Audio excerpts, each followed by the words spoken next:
hingkini punsina anauba mapuki haurakpa khongchatni nungsibagi nonglikna choliba ipakni nungonba wakhalna holiba hinauni manglan kaya sagat jawa semgat jawa thamoy tanik lacharak pa ngai jarak pa kuirabagi matung sida semle pun silai pun loi nai dana kham nai dawa tang na phangle nung si pan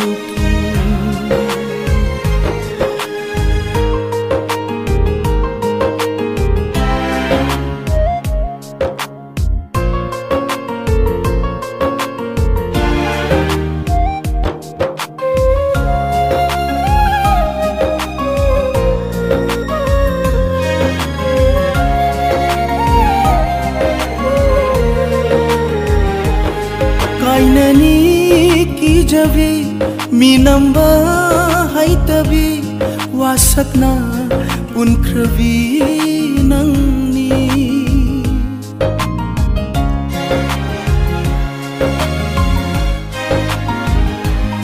wahaina chirolba maithini yeknaba thadopa ngamlaroi nang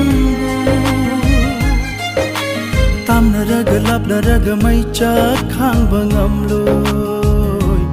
khang uthakki khwaidagi hathoiba yengu lamdam ningthi java nungsibagi itin famni ani sude fajavagi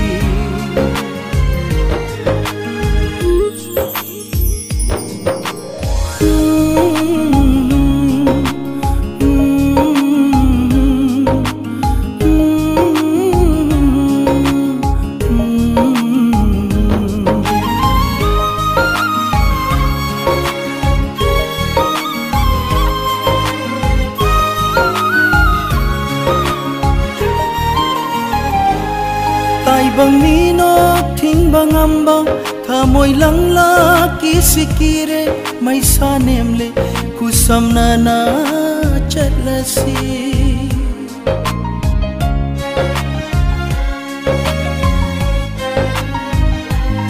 cham na hingba punsi fidam kapano pa ngam khai laite lam theng nani hingli ngai lan phom de khongpham ama soiba yadava khongul mami thamlam lasi ningai chauvi sauksin navi them lage oina chauvi ningjavagi lamjel thoire chokthava su faudare naken thada yening hunba nungsivani ningba thungba puk ningi su nungsivani thoi chatna vi lamlan bigi mami samle mi yeng karan ning singlaga puk palaiman laiman challe thanung mai cha gang laga taksi shomba